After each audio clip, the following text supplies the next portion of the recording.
How's it going, everybody? Nick Daniels here, yet again, bringing you folks another video. So I'm going to try to yell a little bit in this one because it is raining fairly hard, so you might have that interference in there, just to make sure you can hear me A-okay. So, today's video, anyway, I want to talk about seniority and kind of how I feel about that in certain roles and positions in companies. So, basically, and not like specifically any company, but I've worked a number of jobs in my life so far. Been working.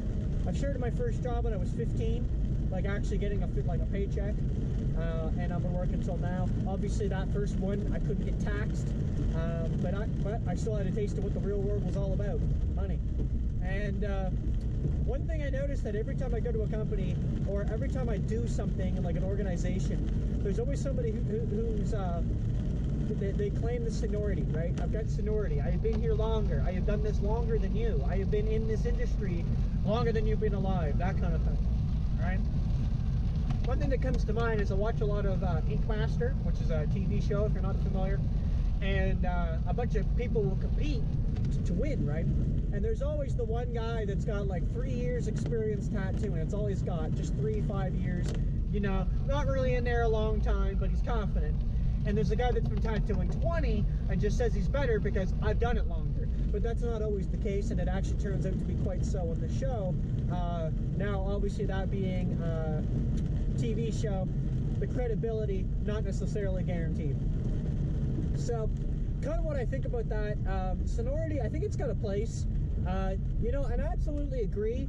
Like, hypothetically, let's say there's 2 part-time employees, okay? And each employee is fighting for a full-time position that has come available, okay? Now, they're both equally qualified in the sense that they both do the job and they both know what they're doing, but one guy's been there for 3 years in that company, and the other guy's only been there for 2, right?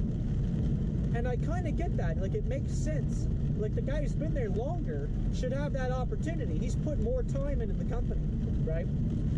But on the vice versa, I don't always agree that just because someone's got more time in a company doesn't mean they necessarily know more than somebody else. That's not necessarily the case at all, right? Somebody might not have as much experience, but might actually be more knowledgeable, or they might be more willing to learn and adapt, right? Or some people who have been there so long, they think they kind of know everything. Now, when I joined into college, what had happened is I feel very intimidated on my first day because a lot of the students had already done this type of work before, right? They've already not necessarily in like a work environment, but in the sense that they've done it at home, like they've played, it's their hobby, and they've been exposed to this culture and this work before. Now, I was in the sense that I've never even touched it before, so I don't really know, right? I've never grasped that that work set yet, and they have. So it was kind of in that same sense that I had people that had, you know, we're talking a couple years of experience of tinkering and playing, and then there was somebody like me who had almost none, you know, virtually non-existent at that stage.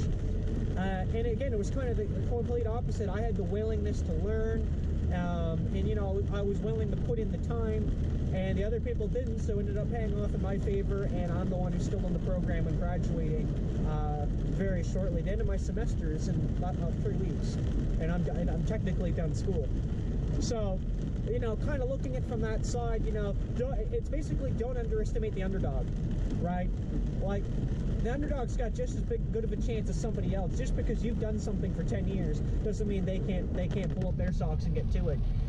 At the same time, I won't disagree that you kind of have to put that legwork in to do that, though. If you're unwilling to get there, then like you're not really going to make a name for yourself that way. But if you're willing to put the legwork in, like I said, you're willing to pull up your socks a little bit, and you're also willing to acknowledge that you don't know everything, I think that'll go a long way. So thank you so much for watching, everybody. I hope the rain hasn't been too much of a problem. But like I said, I have tried to overcompensate for that by yelling into the microphone or the camera. So hopefully that makes the video watching a lot easier. If you are watching this, then I watched it back and I didn't think it was that bad and it was tolerable. But anyway, we'll go from there. Thank you so much for watching the channel, everybody. Yeah, we'll see you in the next one. Peace.